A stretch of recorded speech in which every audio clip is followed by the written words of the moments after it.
Hello, everybody. So I'm going to start a new multi-week segment about entity structures. Um, to start off with, so I guess in these segments, I'm going to talk about first about just regular S corporations, and some reasons why we would pick that type of structure. I'm going to talk about partnerships, why we would pick that type of structure, and some benefits to that, and how to pass it through an S corporation. I'm going to talk about a traditional corporation, and then I'm also going to talk about just a sole proprietorship. So this week, I just want to clear up some confusion.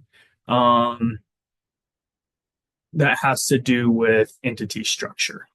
So your basic structures are a sole proprietorship, a partnership, or a corporation.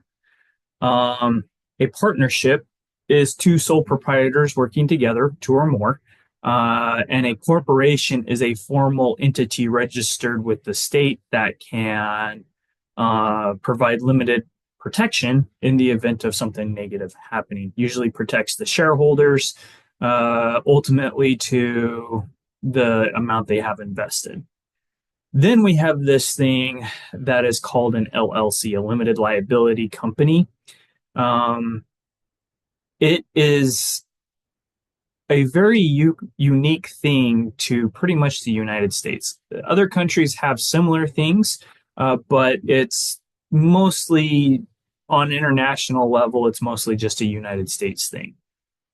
And an LLC basically is bridging the gap between a sole proprietorship and a corporation. Um, and so, for legal purposes, which as a CPA, I can't really go into a lot of detail about that because I'm not an attorney, and I'm not allowed to practice law.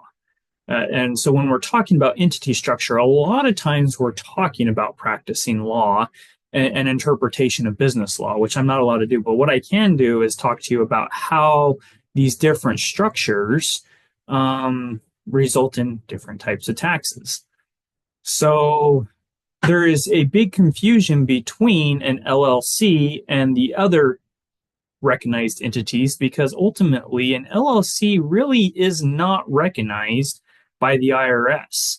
It is a state registration, just as a corporation is a state registration, but for tax purposes, an LLC pretty much, for the most part, doesn't really exist.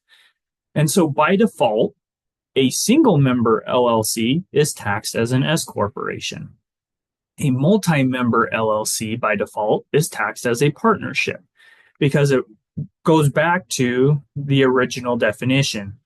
A sole proprietorship, somebody who's running a business without a registration, and two or more people running a business together without a formal registration is a partnership. So by default, an LLC goes back to that for tax purposes. But because an LLC is a state registered entity, it also can, and I guess before I say that, it is at the state level an entity in and of itself, just like a corporation is, because it's kind of bridging that gap between a full formal corporation and a sole proprietorship. And so an LLC provides the same, typically, you have to go back and look at state business law and talk to your attorney about this, but typically in most states, an LLC provides similar limited liability that a corporation does. They're usually easier to form, which means they're usually cheaper to form, and they can have less formality around them when it comes to like your corporate governance type documents. Don't quote me on that, but that's kind of the idea.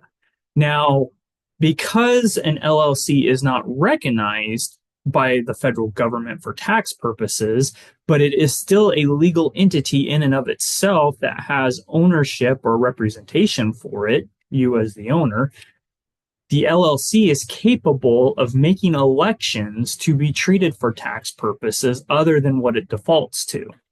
So a single member LLC taxed as a sole proprietorship can make an election to be taxed as a traditional C corporation, or it can make an election to also then go to the next level and be taxed as what is called an S corporation. A multi-member LLC by default is taxed as a partnership already, but it could also make the election to be treated as a traditional corporation or an S corporation. Some clarity on S corporation. S corporation is not a legal entity. A lot of people are confusing. I find this all the time, that a lot of people confuse that an S corporation is a legal entity. It is not. An S corporation stands for subchapter S of the Internal Revenue Code, and it is an election that you make with the IRS on how your entity is filing and paying taxes. So a traditional corporation files Form 1120, and a lot of times we call it a C corporation. We have to designate that because there are many different types of corporations for tax purposes. And one of those subtypes of corporations is an S corporation. So a regular corporation can make an election to be treated as an S or a subchapter S corporation, which makes it what is called a pass-through entity and is taxed similar to a partnership. Not the same, but similar.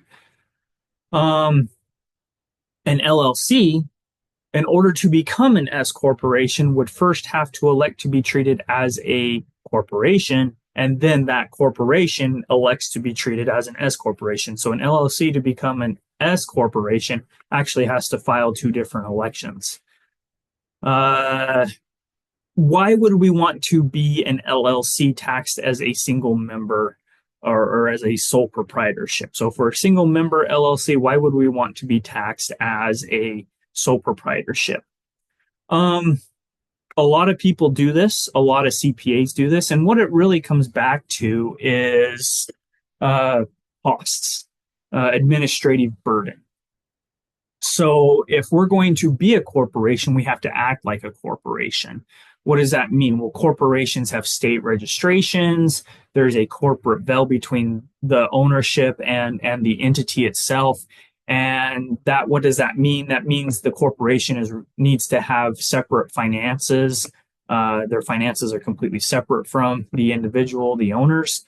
And so that requires robust bookkeeping and accounting records, separating finances. And so why would we want to be a single member LLC taxed as a sole proprietorship, or not even have the LLC, just taxed as a sole proprietorship, is usually because of costs. When you first start your business, if you don't have a direct flow of revenue right off the bat, it might be best to remain a sole proprietorship while you are building your business, building your brand, whatever you want to call it, in order to minimize administrative burden and costs. I would recommend that anyone that's starting a business would get an LLC right away, merely because it is usually pretty simple to get one. You can do it yourself, typically pretty easily, by just going to your state secretary of state website and filling out a simple form and submitting it and paying the registration fee. And then that provides you with limited liability and protection in the event of something negative happening to your business while you're operating it. There's a whole bunch in that one sentence that I can't go into because it's all about business law. All I can say is that an LLC will protect you better than not having one. But the primary reason why we would stay a single member LLC taxed as the technical term is a disregarded entity for tax purposes. Basically, we're saying the entity does not exist for taxes. We're disregarding it. We're not taking it into account. So we file you as a sole proprietorship. The biggest tax or the biggest benefit is the tax preparation fee. S corporation tax return or a corporate tax return has a lot more involved with it in order to file the tax return. Typically takes more time for the CPA or your tax preparer to prepare that type of return. And so you're going to get billed more for it. There's more disclosures, there's more transparency, there's just more complication to it. So a single member LLC taxed as a sole proprietorship saves you on tax preparation fees. It saves you on that administrative burden. You don't necessarily are expected to have robust accounting records, and there is no corporate veil in place, so you don't need to have the distance between you and your business in terms of finances. So you can use, as a sole proprietorship for tax purposes, you are considered your business.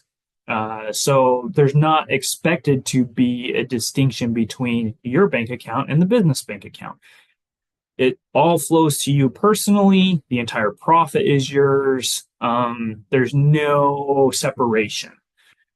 Now, because of that, you are subject to what we call self-employment tax. And so very quickly, as you grow in your sole proprietorship taxation, that self-employment tax can become a burden very quickly. It is 15% of your bottom line before we take into account any income taxes.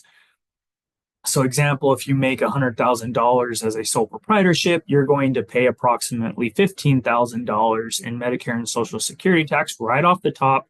Then you're going to pay around 20% in federal income tax. And if you're lucky enough to be in a state that has state income tax, ballpark at 10%. So you're paying roughly 40 to 50% in taxes as a sole proprietorship.